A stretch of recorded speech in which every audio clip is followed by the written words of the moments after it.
Jelang berlangsungnya pemungutan suara dalam Pilkada DKI Jakarta putaran kedua bahkan menjadi sorotan Presiden Joko Widodo.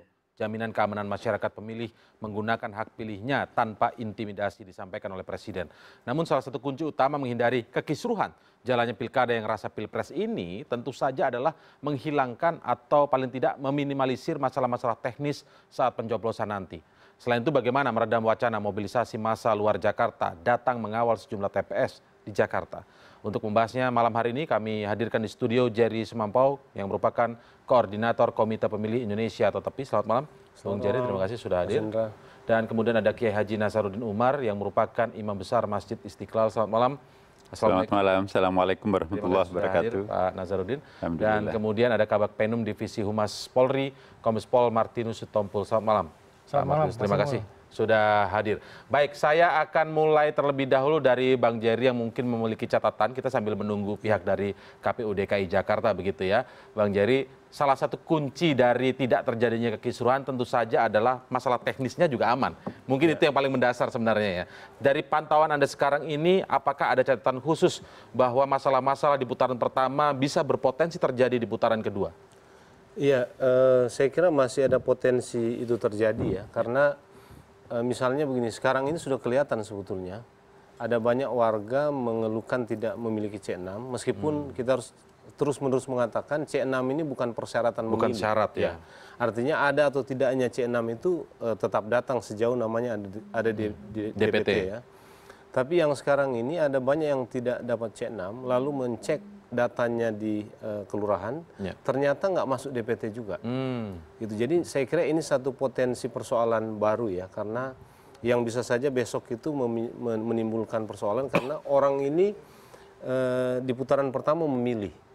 Tapi kalau dia sekarang tidak masuk DPT, itu kan berarti dia nggak akan memilih di putaran itu kedua ada ya ini. beberapa laporan yang masuk beberapa laporan yang masuk seperti itu. Di putaran pertama dia memilih, bisa memilih dengan lancar, justru mungkin ya. Betul. Di putaran kedua ini malah nggak masuk DPT. Iya, jadi sebetulnya yang sekarang ini membuat banyak orang khawatir malam ini ya, kemarin dan hari ini sampai malam ini adalah karena nggak dapat DPT, dia paham bahwa dia bisa memilih, tapi dia tidak yakin apakah namanya ada atau tidak, karena sebelumnya dia dapat DPT.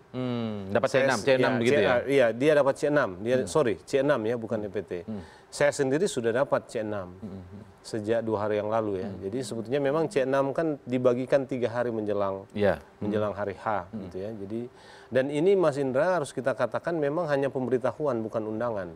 Karena, C6 formulir C6 ini ya. Karena pemilih itu tidak diundang untuk ikut pemilu karena kita menyalurkan hak gitu ya. Tapi sekarang ini masalahnya yang itu ya. Nah yang kedua begini, saya nggak melihat KPU sudah melakukan langkah-langkah antisipatif, saya kira baik ya. Yang dilakukan dulu itu mengganti KPPS yang kemarin bermasalah. Itu diganti semua. Cuma kan ada beberapa masalah mungkin yang dulu terjadi tidak terdeteksi. Tidak terdeteksi. Seperti apa masalahnya karena nggak heboh dia gitu ya. Nah yang seperti itu masih punya potensi untuk menjadi persoalan sekarang. Kira-kira masalah yang tidak terdeteksi kira-kira seperti apa Bang Jerry?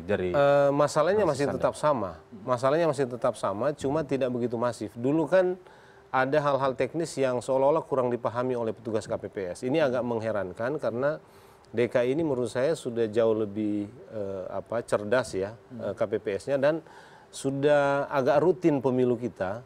Kalau KPPS nggak paham bahwa C6 ini tidak menjadi persyaratan untuk memilih, itu kan di putaran pertama gitu. Soal C6 ini sempat rame ya, maksudnya sempat KPPS-nya juga sempat ngotot bahwa harus ada bawa C6. Betul, padahal tidak perlu bawa. Gitu. Ada yang tidak bawa C6 ditolak, disuruh memilih di jam 12. Kalau orang datang jam 8, tidak membawa C6, disuruh nunggu sampai jam 12, pasti nggak mau dia. Padahal jam 12 gitu. Ini adalah biasanya untuk DPTB ya Pak? Betul, yang pengguna KTP tidak terdaftar dalam DPT. Ini kan yang diberi kesempatan di jam 12. Nah begitu juga, jam 12 sampai jam 1 itu bukan hanya kesempatan bagi yang memiliki KTP, yang menggunakan KTP, tidak terdaftar di DPT. Tapi yang ada di DPT, kalau datang di jam 12:10 harus diberi kesempatan. Di putaran pertama yang lalu hal-hal teknis seperti ini masih agak repot ditangani di TPS ya. Orang tidak diberikan kesempatan memilih lagi yang punya yang ada di DPT karena jam 12. Nah, satu hal yang menurut saya mungkin kurang terdengar dilakukan oleh KPU untuk mengantisipasi problem hari H itu adalah bagaimana menyiapkan KPPS itu melayani dan memfasilitasi pemilih. Gitu ya, misalnya melayani dan memfasilitasi ini seperti apa misalnya? Ya, artinya sebenarnya dia harus mengatur mekanisme di TPS supaya memudahkan orang itu memilih, tidak kehilangan hak pilih dengan macam-macam kategori persoalannya ya. Misalnya yang membawa KTP, semestinya kalau dia datang jam 8, dia sudah bisa dicatat sebagai daftar antri. Jadi kalau di sebelum nggak perlu nunggu dicatatnya jam 12. Tidak perlu jam 12 kan. Jadi orang kalau banyak yang datang misalnya kalau sebelum jam 12 yang datang sudah banyak 30 orang. Yang datang ke 31 itu KPPS-nya harus bilang kami sudah full di sini karena kelebihan surat suaranya 2,5% gitu kan. Dan kalau 30 prediksinya udah lebih gitu ya. Dia sudah harus bilang orang ini harus cari TPS lain supaya dia punya waktu. Gitu ya, dia punya waktu untuk mulai mencari TPS di sampingnya atau di dekat di situ. Karena kalau menumpuk di jam 12, orang datang sudah penuh, habis surat suaranya, ya agak repot dia cari-cari TPS lagi karena di sana dia akan antre lagi di TPS berikutnya misalnya. Jadi hal-hal seperti ini semestinya bisa disiapkan oleh KPPS atau intinya KPU garis bawahnya adalah masih banyak potensi-potensi masalah teknis yang kemungkinan bisa terjadi tergantung kepiawaian KPPS yang ada di TPS-TPS tersebut. Oke, secara teknis terkait dengan hal itu juga dari kepolisian akan mengerahkan berapa person untuk di TPS-TPS itu, Pak Martinus? Untuk putaran kedua ini memang agak berbeda ya. Kalau pola sebelumnya, pola rawan itu kita satu TPS itu satu.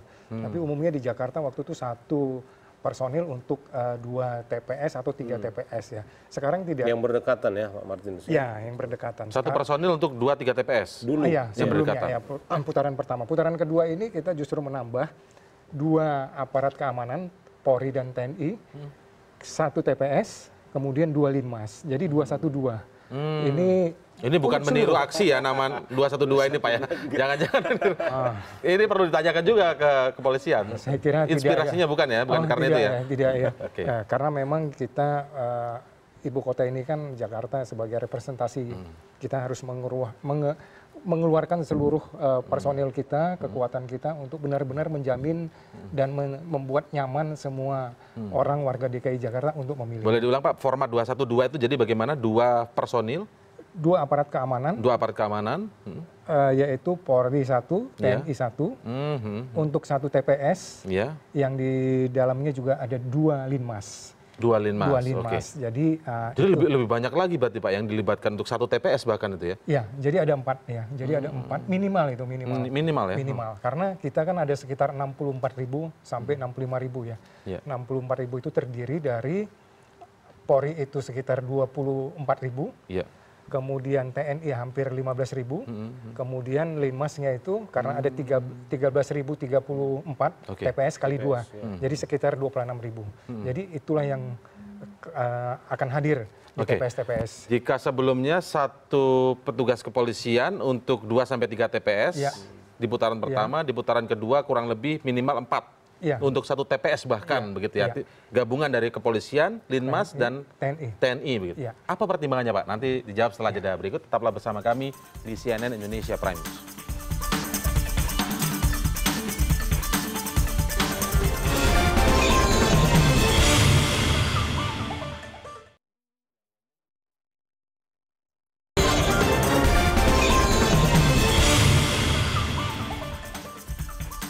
Di putaran kedua ini seperti dijelaskan oleh Pak Martinus tadi bahwa format pengamanannya pun juga berbeda. Di putaran pertama 1 personil kepolisian bahkan bisa menjaga 2-3 TPS yang berdekatan. Tapi sekarang justru bisa melibatkan 4 personil diantaranya dari kepolisian, TNI, dan 2 Linmas begitu ya. Apa pertimbangannya Pak? Kok sedemikian ini kah? Masifkah konstelasinya?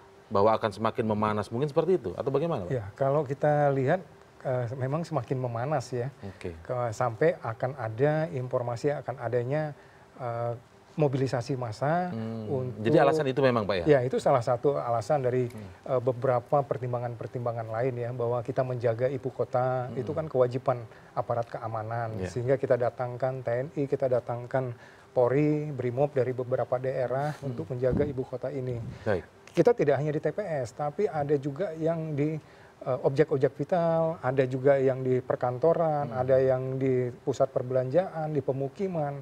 Itu adalah bagian dari kita untuk mengerahkan personil kita untuk menjamin bahwa tidak akan ada gangguan keamanan selama pemungutan suara, perhitungan suara. Nah, itu kan harus kita pastikan kepada masyarakat, sehingga masyarakat dengan. Jadi antisipasinya memang harus benar-benar dilakukan, nggak mau gambling begitu Pak ya. Jadi benar-benar walaupun Kapolri ngomong tidak boleh ada mobilisasi massa, tapi tidak mau sekedar gambling begitu dengan situasi Pak ya, tapi tetap langsung di. Ya, tindakan kepolisian itu kan ada 3, ada preemptif, ada preventif, ada represif atau penegakan hukum. Sekarang pada tataran preventif, maklumat yang kita berikan itu upaya-upaya pencegahan, melakukan prevensi supaya jangan ada mobilisasi massa. Tapi pada saat tataran preventif ini sudah tidak bisa dikendalikan lagi, ada perbuatan melawan hukum di sana, tentu tindakan kita untuk melakukan penegakan hukum represif harus kita lakukan. Satu contoh misalnya, muncullah ada mobilisasi massa ini di satu TPS ya, yang kemudian melakukan upaya-upaya intimidasi. Nah, kemudian kita akan lakukan dialog dulu, kita lakukan proses dialog. Jadi dulu. ada beberapa tahapan yang harus dilalui. Ada beberapa tahapan, kepentingannya apa di sini, warga ini atau dan sebagainya, tentu ada proses dialog. Apabila di situ ada perlawanan-perlawanan, ada ucapan-ucapan verbal yang berarti kita harus lakukan diskresi yang dimaksud Bapak Presiden, Bapak Kapolri adalah diskresi di sini. Kita menurut penilaian kita bisa itu melakukan berhak kepolisian tindakan, memang ya? Iya, melakukan tindakan yang berdasarkan hukum tentunya. Mengamankan, membawa mereka, melakukan pemeriksaan, itu adalah bagian dari upaya kita penegakan hukum. Karena perintah seorang anggota Polri pada saat dia melaksanakan tugas, kemudian memerintahkan untuk bubar atau memerintahkan mundur, ini tidak dilakukan, ini bisa melanggar hukum. Karena perintah seorang anggota Polri itu diatur di undang-undang. Jadi kita masyarakat harus mematuhi perintah Polri yang memang berdasarkan hukum demi kepentingan umum. Oke, baik, kita simak terlebih dahulu bahwa memang situasi atau konstelasi politik dalam pilkada putaran kedua ini di DKI Jakarta juga mendapat perhatian khusus dari Presiden dan juga bagaimana pernyataan dari Kapolri yang meminta agar tidak ada mobilisasi massa terutama dari luar Jakarta untuk ke Jakarta dengan apapun alasannya, karena ketika itu sifatnya adalah intimidatif maka itu adalah sebuah kegiatan politik. Kita simak berikutnya. 19 April 2017 seluruh warga DKI akan menggunakan hak pilihnya dan hak itu dijamin konstitusi. Semua warga harus dapat melaksanakan haknya tanpa gangguan, tanpa intimidasi dari pihak manapun. Melarang pengerahan massa ke TPS-TPS, apalagi membawa kesan intimidatif baik secara fisik maupun secara psikologis. Karena kita menjamin kebebasan dan kerahasiaan untuk memilih sebagai hak politik. Kita sempat dengar beberapa hal begitu ya ketika akan dilakukan pilkada putaran kedua besok begitu. Banyak isu-isu yang muncul termasuk ada mobilisasi, mereka tidak menyebutkan mobilisasi massa, tapi istilahnya Tamasya Al-Maidah, Pak Nazarudin. Anda sendiri melihat seperti apa rencana dari Tamasya Al-Maidah ini, jadi mereka yang akan mengawal di TPS-TPS. Menurut Anda seperti perlukah hal ini dilakukan? Iya, mohon maaf saya nggak tahu apa itu Tamasya Al-Maidah juga, saya tidak pernah membaca sebelumnya. Kalau 212, 411 dan 313 kemarin kami ikut memantau ya, tapi ini isu yang sangat baru yang saya nggak tahu seperti apa asal-usulnya ya. Tapi apapun, kalau ada mobilisasi massa atas nama agama atau menggunakan bahasa agama, harus hati-hati ya. Menurut hemat saya, kalau bahasa agama terlibat di dalam suatu kegiatan politik praktis itu bisa dampaknya jauh ya. Pertama, bisa mungkin memang memberikan pengerahan massa yang sangat kuat ya pengaruhnya. Dan yang kedua dampaknya itu nanti kalau saya khawatir nanti ada memperhadap-hadapkan antara Gesekan maksudnya ya. bahasa agama dengan pemerintah, itu juga bisa punya dampak yang lebih jauh ya. Hati-hati juga mendramatisasi istilah-istilah agama seperti ini. Boleh jadi nanti pemilunya sudah selesai, tetapi luka di dalam umat Islam ini nanti itu akan berkepanjangan. Jadi mungkin bukan kita menyerang atau mendiskreditkan istilah-istilah agamanya ya. Tetapi hati-hati, apalagi kalau yang besok itu, taruhlah misalnya dua kubu masing-masing turun di dalam satu forum, tapi kok yang menonjol adalah isu agama, tamasya apa itu? Al-Maidah tadi. Tamasya Al-Maidah tadi. Nah sementara mungkin masa yang sebaliknya itu tidak ada istilahnya. Jadi seolah-olah nanti kalau ada acara-acara apa-apa ya, ada eksiden yang muncul, yang dibidik itu adalah bahasa agama Islam itu tadi ya. Jadi ada isu Al-Maidah, itu nama surah loh. Iya, iya. Kemudian juga ada isu tamasya. Tamasya itu bahasa Arab itu. Dari kata masya, masya artinya spiritual journey. Jadi perjalanan spiritual tuh. Bukan perjalanan politik sebetulnya. Perjalanan untuk menenteramkan batin. Nah itu kan tamasya. Dalam bahasa Arab, istilah yang digunakan untuk bepergian itu ada sampai 12 macam ya. Ya, ada tariqah, ada suluk, ada tamasya, ada asyirat, ada istilah bepergian itu ada 12 istilah dalam vokabulari bahasa Arabnya. Tapi kalau tamasya itu lebih kepada sebuah perjalanan untuk memperoleh kepuasan spiritual. Tamasya. Jadi kita recreation. Jadi spiritual journey itu tamasya itu. Nah, Al-Maidah itu dalam bahasa Arab itu hidangan. Surah Al-Maidah itu ada hidangan ya. Menu makanan di atas meja ini itu namanya Al-Maidah. Jadi ini sangat-sangat Quranic issues itu ya. Saya khawatir nanti kalau ini dibesar-besarkan akhirnya ada action yang muncul. Pemerintah akan berhadapan dengan isu-isu agama gitu ya. Oleh karena itu saya nggak tahu kok kenapa istilah ini digunakan gitu ya. Tamasya Al-Maidah. Apakah itu ada motif politiknya atau bagaimana? Tapi saya secara pribadi itu mestinya untuk urusan-urusan yang rutinitas politik yang setiap saat dilakukan ini, kita jangan terlalu gampang melibatkan bahasa agama untuk urusan-urusan yang sifatnya politik praktis ini. Sebab ini kan besok ini insya Allah kalau sudah selesai, siapa pemenangnya kita terima dengan baik, siapa yang kalah juga harus menghormati yang menang. Dan inilah pemilu kan. Jangan sampai nanti menimbulkan bengkalai. Jadi persoalan yang terluka di sini juga perlu dilihat. Khawatirnya politiknya sudah selesai, pemilunya selesai, justru rentetan masalah gara-gara yang menyangkut-nyangkutkan agama itu kemudian Pak yang akan bisa berkepanjangan. Khawatirnya seperti itu. Iya.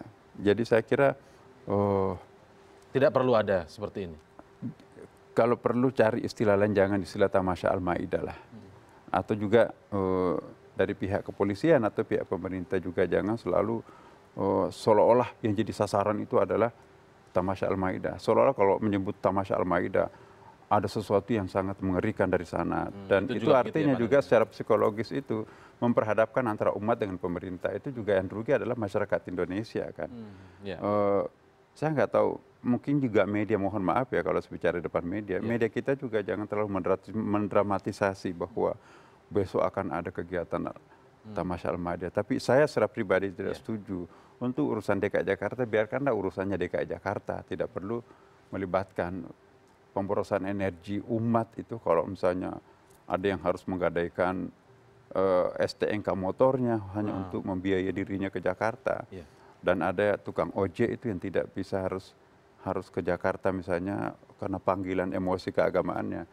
Nah saya kira kita perlu menghemat energi umat.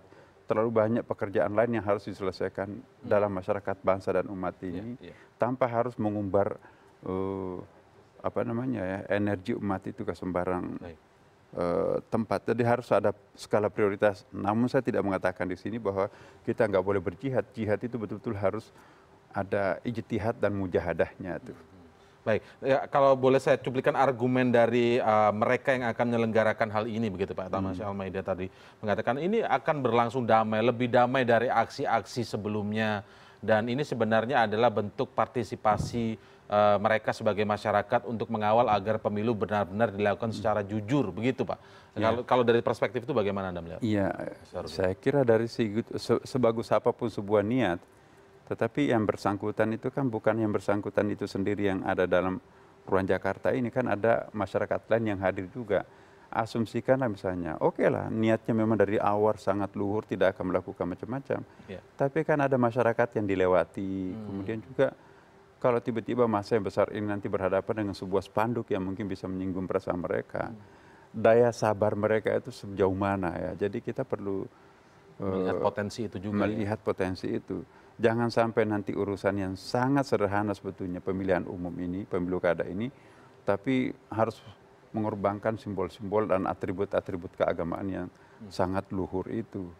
Ya, jadi sekali lagi saya ingin mengatakan bahwa hati-hati kita menggunakan bahasa agama untuk tujuan-tujuan politik praktis tertentu, sebab nanti apalagi yang kita hadapi dan saling berhadapan nanti ini, mohon maaf ya, ini kan sesama umat Islam juga, mayoritas ya kan.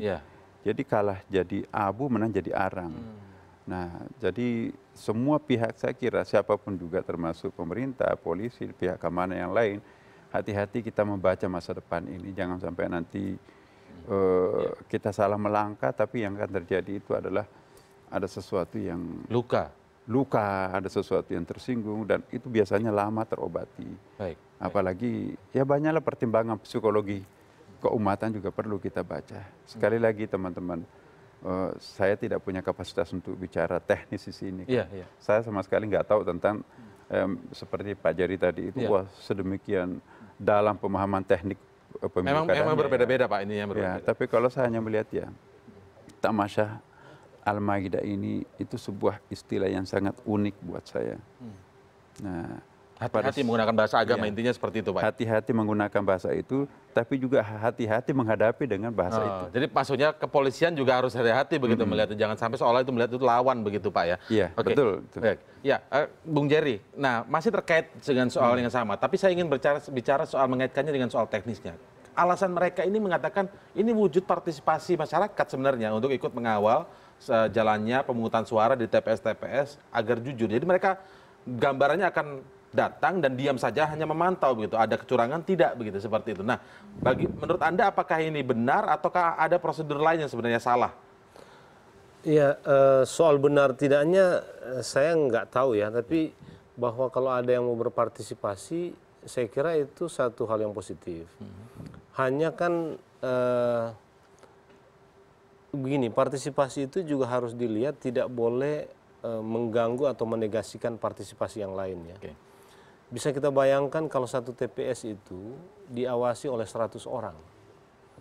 Saya nggak melihat sebetulnya ada alasan yang signifikan kenapa 100 orang harus diajak untuk mengawasi satu TPS, apalagi kalau orang-orang itu juga sebagian besar dari luar. Itu bisa kita bayangkan kalau ada 113 ribuan TPS, kalau 100 orang per TPS, itu kan berarti ada 1,3 juta orang akan berkeliaran pada hari itu ya. Bahkan kalau lihat putaran pertama, pasangan nomor 1 aja tidak sebanyak itu suaranya, gitu kan? Gitu. Nah itu satu hal yang pertama menurut saya. Ya. Jadi apa sih urgensinya gitu? Nah yang kedua saya nggak melihat urgensinya karena TPS itu pertama begini, catatan kita memang proses di TPS itu relatif tidak ada masalah. Relatif tidak ada masalah. Memang kita agak terkejut juga dengan putaran pertama yang lalu ya. Beberapa TPS itu mengalami problem ya. Lalu yang kedua, pengamanan di TPS juga sebagaimana tadi Pak Martinus kemukakan sudah sangat banyak yang terlibat gitu ya. Di samping pengamanannya ya, di samping itu tadi kan ada panwas juga di TPS. Setiap TPS itu punya 1 orang panwas. Gitu. Tidak seperti dulu. Dulu satu kelurahan itu bisa hanya 1 sampai 5 tergantung. Jadi nggak cukup ya. besar Tapi kecilnya. sekarang satu TPS sekarang satu Panwas satu TPS ya. itu ada 1 Panwas. Oke. Belum lagi lembaga-lembaga pemantau yang akan ikut mengawasi proses di TPS, ditambah oleh saksi pasangan calon. Masing-masing pasangan calon saya bisa kira mengirimkan semua saksi. 2 pasangan calon ini akan punya saksi di setiap TPS, dan saksi itu minimal 2. Maksimalnya ada Dia tidak? bisa lebih dari itu, lebih dari itu. Jadi nanti modelnya pasti akan ada 2 orang saksi di dalam, gitu kan, yang terdaftar ya. Ya. Tapi ada saksi di luar juga, gitu. Jadi saksi Jangan-jangan dalam dan celah saksi ini yang di luar. nanti akan dipakai misalnya sebagai Iya, datang kalau lihat seperti saksi gerakan misalnya. yang tadi disebutkan ini bukan gerakan saksi. Oke. Ini bukan gerakan saksi, karena saksi itu diurus sendiri. Iya, iya. Diurus sendiri oleh pasangan calon ya. Tapi ini kan Tidak ada pasangan calon yang ya, ya, betul, ini kan sebetulnya gerakan masyarakat ya. Jadi masyarakat yang ingin berpartisipasi gitu. Dan kalau partisipasi pada hari H sebanyak itu juga jadi agak riskan menurut saya, karena orang-orang, mungkin sebagian orang yang akan datang ke situ kan adalah orang-orang yang memilih. Iya. Gitu. Saya membayangkan Khawatirnya menjadi masalah, menjadi betul, intimidasi tertentu. saya kira gitu, asumsinya. itu yang tadi dikemukakan oleh Kapolri. Ini kalau memang ada pengerahan massa seperti itu, ini bisa menjadi bersifat intimidatif bagi pemilih yang lain. Kan gitu. Nah, dan kan begini juga ya. Kalau 100 orang mengawasi TPS dari jam 7 pagi sampai jam 3 sore, Ya. kan ada waktu-waktu, TPS itu kan tidak selamanya rame. Dia hanya rame di pagi. Kalau kita perhatikan, di pagi hari juga ramenya TPS itu, TPS-TPS tertentu agak sulit juga mencapai 100. Artinya orang yang berkumpul itu mungkin nggak akan sampai 100 juga. Oke. Yang memang betul-betul akan memilih ya, kecuali TPS-TPS rame ya. TPS paslon itu sudah pasti akan banyak orang berkumpul di situ ya. Nah, tapi kalau TPS yang biasa saja, hanya pagi dia banyak, tapi berkumpul dalam seketika itu dengan 100 orang aja, saya kira rumit gitu. Apalagi kalau dia konsisten sampai jam 1. Saya kira enggak. Jadi kalau ada 100 orang datang itu akan sangat, menurut saya akan suasana psikologinya akan lain di TPS. Apalagi kampanye atau iklan tentang gerakan ini itu kan memang sudah membuat orang juga dan menjadi memang was-was. masalahnya ini disebutkan masih akan tetap berjalan, bahkan mengatakan begini Pak Martinus, bahwa maklumat dari kepolisian itu tidak bisa dijadikan acuan hukum. Ada salah satu pengacara yang juga akan terlibat dalam aksi tersebut mengatakan bahwa apa yang dikatakan Kapolri, maklumat itu tidak bisa menjadi acuan hukum, bukan sebuah peraturan perundangan begitu, sehingga apa yang mereka lakukan pun tidak melanggar hukum, tidak melanggar peraturan yang ada, sehingga tetap bisa saja dilakukan, Pak Martinus. Nanti kita minta tanggapannya dari kepolisian. Kami masih akan segera kembali dengan mendengarkan jawaban Pak Martinus setelah jeda berikut ini.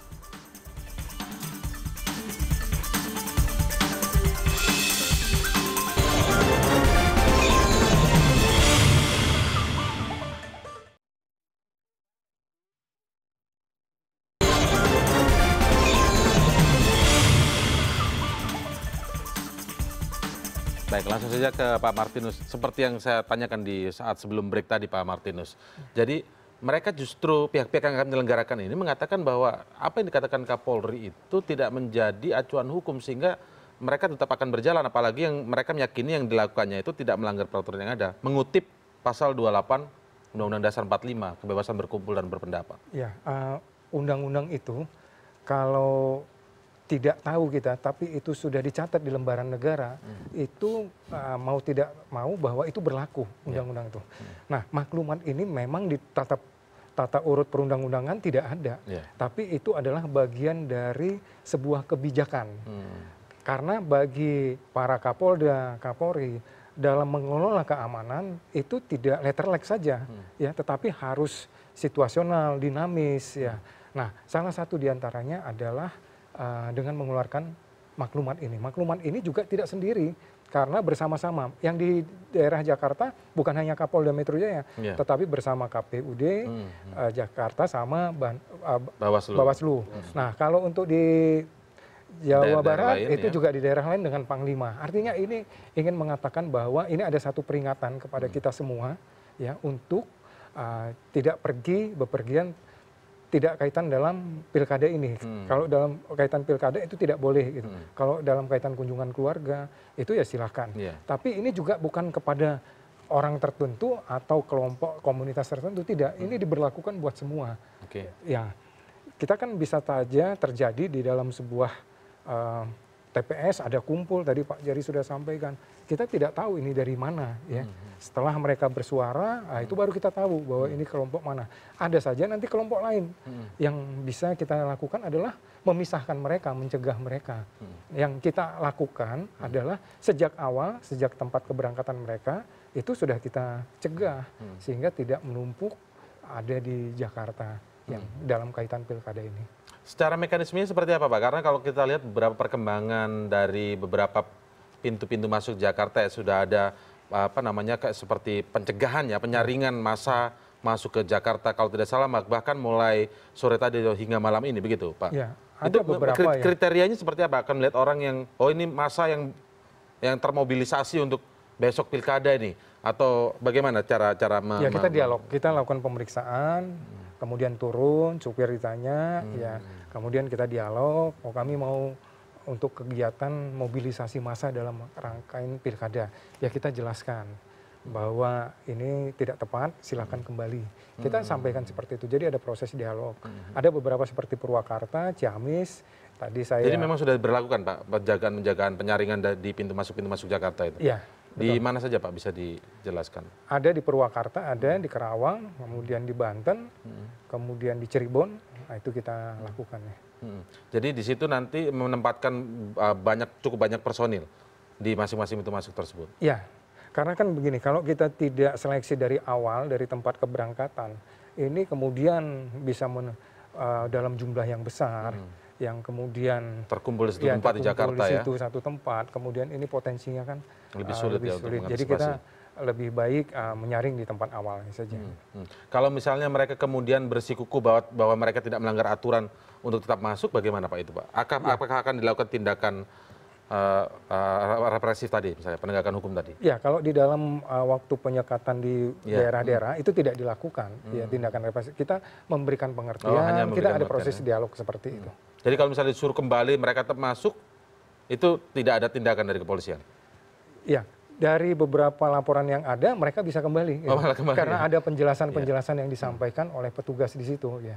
Seperti yang di Ciamis, di Purwakarta, mereka kembali, mereka menjadi mengerti karena ada penjelasan dari pihak kepolisian di situ. Apakah ada langkah antisipatif lanjutan misalnya Pak? Kalau misalnya akhirnya memang ternyata besok terkumpul massa di suatu tempat di Jakarta sebelum mereka menyebar ke TPS-TPS, itu kan kemungkinan juga masih ada begitu Pak. Nah itu langkah selanjutnya seperti apa kalau memang sudah ada seperti itu? Penyekatan-penyekatan ini memang berhasil malam ini, tapi mungkin ada saja yang bisa masuk begitu Pak, dan akhirnya terkumpul di suatu tempat.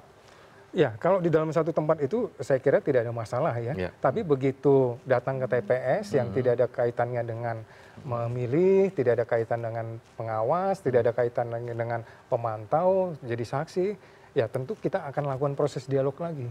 Nah, di situ yang akan muncul apa yang ingin disampaikan mereka. Kita tidak mengatakan ini dari pasangan A, dari pasangan B, tapi semua komunitas masyarakat yang berbondong-bondong, kemudian akan kita lakukan proses dialog. Kalau misalnya mereka mengatakan, oh tidak kami di sini, pas di TPS-nya begitu, tidak kami di sini hanya ingin melihat memantau saja, bagaimana? Misalnya di situ ada sekitar 20-25 orang. Begini, dalam pemilihan pemungutan suara itu kan tidak diketahui, tidak dikenal yang seperti itu ya. Yang ada adalah mereka saksi ya, mereka yang menjadi pemantau itu dipersilahkan untuk mendekatin ya. Masuk kepada kotak lingkungan TPS saja itu polisi tidak boleh ya, karena harus KPPS yang mengatakan polisi silakan masuk, sama seperti di lapangan sepak bola. Wasit begitu ada perkelahian di situ, polisi tidak bisa datang kecuali wasit meminta polisi untuk melerai gitu. Jadi ada aturan-aturan yang internal teknis di situ. Nah, apalagi ini di luar ya. Di dalam aja ada aturan, di luar juga ada yang terkait dengan jangan sampai mengintimidasi. Nanti mengintimidasinya kan bisa ada suara secara verbal disampaikan. Itu sudah masuk intimidasi Pak ya? Ya. Nah, ini kan harus yang kita cegah sejak awal, kita cegah. Dari mana? Dari daerah-daerah asal pengiriman itu, kemudian nanti pada saat ada di TPS itu. Oke, Pak Nazarudin, kalau kita baca beberapa informasi begitu ya dari sejumlah media online, intinya mereka nanti juga akan berkumpul katanya justru malah di Masjid Istiqlal begitu Pak. Apakah Pak Nazarudin juga menerima informasi ini atau bagaimana Ya, rencana? saya nggak tahu, belum pernah ada informasi, belum ada laporan, dan belum ada mobilisasi massa sampai tadi ini di Istiqlal ya kan. Ya. Ya. Ini saya jadi bertanya juga di sini nih, kenapa kok mau memantau seperti itu ya. Jadi ini juga ada pertanyaan kecil saya. Ada apa yang menggerakkan mereka itu untuk melakukan pemantauan? Seperti ada ketidakpercayaan mereka terhadap penyelenggara itu. Nah ini juga mungkin saya kira perlu kita jelaskan di beberapa tempat dimanapun juga ya, bahwa percayakanlah kepada aparat yang bertugas, apalagi 212 tadi ya kan. Percayakan dan tidak perlu menyedot energi banyak ya ke Jakarta dan segala macam, ada kepercayaan. Tetapi betul-betul harus kita pastikan bahwa ini amanah ini ya harus kita laksanakan ya, tanpa ada sedikit pun yang bisa membuat mereka atau siapapun itu ragu ya. Nah, sesungguhnya saya menjadi concern juga di sini ini karena DKI Jakarta ini adalah window-nya Indonesia kan.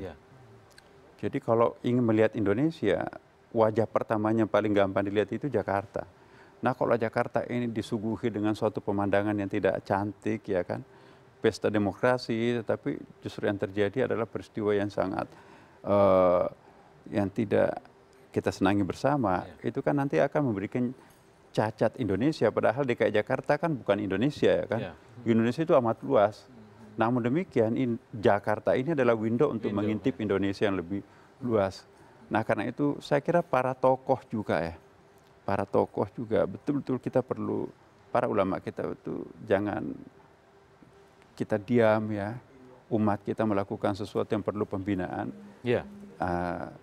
Tentu kita, ya siapapun ya, tokoh-tokoh ulama kan ada. Dan saya senang karena ulama-ulama kita sekarang ini kan sudah mulai PBNU, Muhammadiyah, dan tokoh-tokoh umat yang lain sudah mulai bersuara. Tinggal sekarang ini bagaimana suara mereka itu didengar nggak oleh umatnya ya.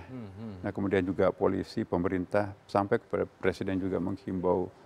Nah jadi saya kira kalau mereka sudah pada bicara seperti itu, harusnya sudah percayakan saja begitu Pak. Percaya dan betul-betul harus dipegang ya.